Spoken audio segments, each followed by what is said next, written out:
Odeeffannoon naashinaal ID keessan dogongora yoo ta'e jechuudha. Maqaa ta'uu danda'a, barii dhalootaadha yookaan ammoo lakkoofsi bilbilaa keessan dogongora yoo ta'e, akkasuma immoo lookeeshiniin keessan dogongora yoo ta'e karaa ittiin sirreeffattan isinitti agarsiisa. Na waliin turaa. Jalqaba irratti namoonni chaanaalii keenyaaf haaraa yoo taatan sabiskiraayib godhaa. Akkasuma immoo viidiyoon kun namoota hedduu fayyada waan ta'eef sheer gochuudhaan haa eegalluun isiniin jedha. Egaa jalqaba internet browserii bilbila keessanii kiroomii ta'e yookaan ammoo Samsung internetii ta'e tokko keessa seenaa jechuudha.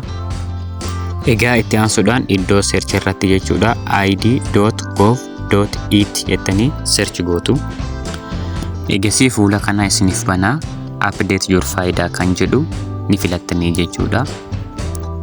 Itti aansuudhaan ammoo update demographic data kan jedhu kana isa jalqabaa kana tuqxanii jechuudha. Asitti lakkoofsa afaanii keessan galchitanii lakkoofsa afaanii yeroo galchitan meseejii keessan irratti OTP isiniif kenna. Ergasii lakkoofsa OTP keessan ni galchitanii jechuudha. Egaa fuula kanaa isinii banee boodatti asitti demographic data kan jettu kana jechuudha ol buutuudhaan edit kan jettu kana tuqxanii wantoota jijjiiruu barbaadan jijjiirtanii jechuudha. Itti aansuudhaan ammallee yeroo ol ooftan asitti date of birth jedha. Bara dhalootaa keessan iddoo kanaan jijjiirtanii jechuudha.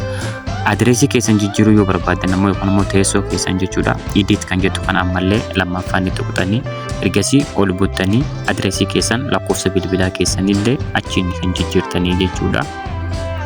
Egaa ammallee yeroo ol buuttanii jettan proof of identity kan jedhu kana galtanii jechuudha. Select document types for proof of identity kan jedhu kana irratti yeroo select gootan sababa maal fayyadamtaniiti national ID keessan san kan jijjiirtan ragaa maal dhiyeeffatta kan jedhu san siifida jechuudha. Qabalee ID jedha, sertifikeetii barnootaa jedha, waan hedduu jira achi keessa filattanii upload kan jettu kana yeroo tuqxan faayila bilbila keessanii keessatti yookaan suuraa yookaan ammoo PDF dhaan jechuudha kan ol baasuu dandeessanii. PDFin sun yookaan ammoo suuraan sun meegaabaaytii 5 ol ta'uu hin qabu jechuudha. Sanii gadi ta'uudha kan qabu jechuudha. Ergasii boodatti ammallee ol buunna. Egaa bifa kanaan ol ooftanii wantoota isinirraa barbaachisu hundumaa guuttaniin boodatti dhumarratti submit changes kan jedhu kana ni tuqxanii jechuudha.